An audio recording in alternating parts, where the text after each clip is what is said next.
মহান সৃষ্টিকর্তা আপনাদের প্রতি শান্তি সুখ বর্ষণ করুন। আমি আজ ধর্মীয় বিষয়ে আলোচনা করব।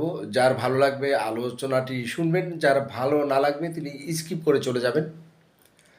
আমাদের প্রিয় নবী হযরত মুহাম্মদ সাল্লাল্লাহু আলাইহি সাল্লাম সর্বশেষ আরাফাত ময়দানে যে আমাদের উদ্দেশ্যে ভাষণ দিয়েছিলেন, ব্যাপক দিক নির্দেশনা দিয়ে গিয়েছিলেন। তার মধ্যে উল্লেখযোগ্য হলো ধর্মীয় বিষয়ে যেন আমরা কারোর সাথে বাড়াবাড়ি না করি। আমরা অদৃশ্য মহান আল্লাহ তাআলায় বিশ্বাসী। অন্যান্য ধর্মের লোকজন তাদের নিজেদের তৈরি করা দেবতা মনে করে সেখানেই তারা বিশ্বাসী। এটা নিয়ে আসলে উপহাস বা পরিহাস করার মতো কিছু নেই। যার যেটা ভালো লাগবে সে সেটা করবে।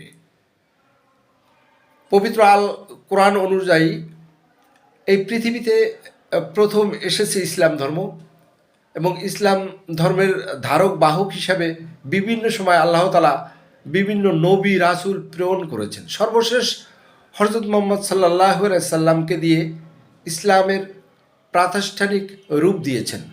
এই সমগ্র পৃথিবীতে ইসলামের আলো ছড়িয়ে পড়েছে।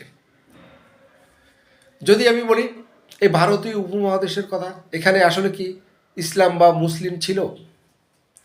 হয়তোবা থাকতে পারে, তবে আমার ধারণা যে 1050 খ্রিস্টাব্দে থেকে শুরু করে এর আগেও, যেমন আমাদের বাংলাদেশে হজরত শাহজালাল আউলিয়া শাহপরাণ তার 365 সঙ্গী সহ এসেছেন।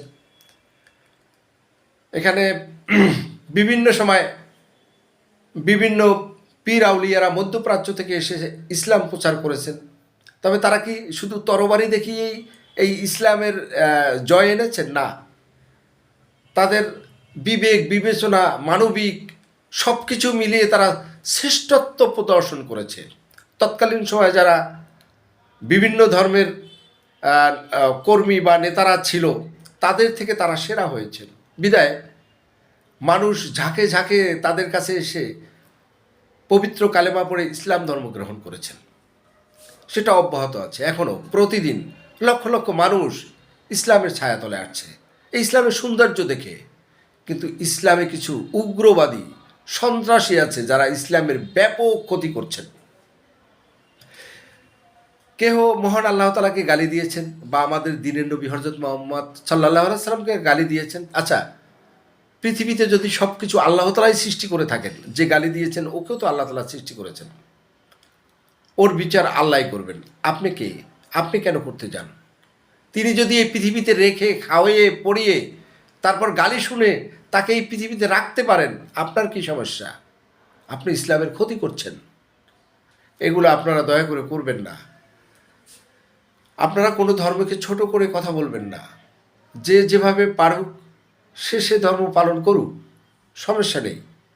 বরং তাদের সাথে সম্প্রীতি বজায় রেখে চলবেন। সকল ধর্মে কিন্তু একটা কথা বিশ্বাস করে, মানুষ এক।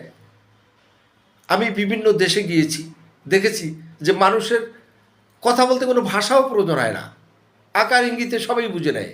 হাসি কান্না যেহেতু এক, জীবন মৃত্যু যেহেতু এক, ক্ষুধা যেহেতু এক, অতএব যেটা ভালো সেটা মানুষ ঠিকই পছন্দ করবে। কিন্তু আপনি উগ্রতা সন্ত্রাসী কার্যকলাপ করে আপনি মানুষকে ব্যথা দিয়ে কষ্ট দিয়ে কথা বলে ইসলামের ব্যাপক ক্ষতি করছেন। ধন্যবাদ।